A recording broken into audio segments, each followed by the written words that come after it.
ગુજરાતના અનેક વિસ્તારોમાં ભારે મેઘખાંગા જેવી સ્થિતિ જોવા મળી રહી છે। ક્યાંક ધીમી ધારે તો ક્યાંક ધોધમાર વરસાદ વરસી રહ્યો છે। ત્યારે દાહોદના લીમખેડામાં માનવતા નેવે મૂકી હોય તેવા દ્રશ્યો જોવા મળી રહ્યા છે। એક બાજુ અવિરતપણે વરસાદ વરસી રહ્યો છે ને બીજી બાજુ વરસતા વરસાદમાં લીમખેડાનું લાગણી વિહીન વહીવટતંત્ર દબાણો હટાવવાની કામગીરી કરી રહ્યું છે। મળતી માહિતી મુજબ 26 જુલાઈના રોજ 166 લોકોએ લીમખેડા ગ્રામ પંચાયતને દબાણ દૂર કરવા નોટિસ આપી હતી। નોટિસમાં 27 જુલાઈ સુધીમાં ગ્રામ પંચાયતે દબાણ દૂર કરવા જણાવ્યું હતું। લીમખેડાના ઝાલોદ રોડના છેવાડે દબાણ દૂર કરવા પહોંચેલા અધિકારીઓને લોકોએ રજૂઆત કરી હતી। બજારમાં જ્યાં દબાણો છે ત્યાં દબાણો તંત્ર દ્વારા દૂર કરવા ન આવતા લોકો રોષે ભરાયા છે। સ્થાનિકો દ્વારા આરોપ લગાવવામાં આવી રહ્યા છે કે વહીવટી તંત્ર દ્વારા ગરીબોની ખોટી રીતે હેરાનગતિ કરવામાં આવી રહી છે।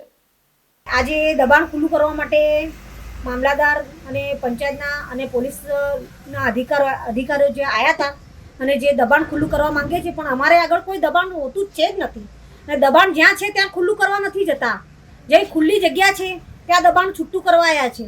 ધારો કે નાળાની પેલી સાઈડ અને નાળાની આ બાજુ કેટલું દબાણ છે, પણ એને કોઈ ખુલ્લું કરવા નથી માંગતા અને જ્યાં ખુલ્લું છે ત્યાં દબાણો કરવા માંગે છે। ત્યાં જેસીપી લઈને એ લોકો આવ્યા છે તોડવા માટે। તો અમે શું કરીએ બતાવો? અમારું જે દબાણ છે, અમારી દુકાન આગળ જે અમારી જગ્યા છે એના આગળ ગ્રુપ ગ્રામ પંચાયતની જે ગટર લાઈન જાય છે એ ગટર લાઈન તોડીને થોડી દબાણ હટાવવાના છે।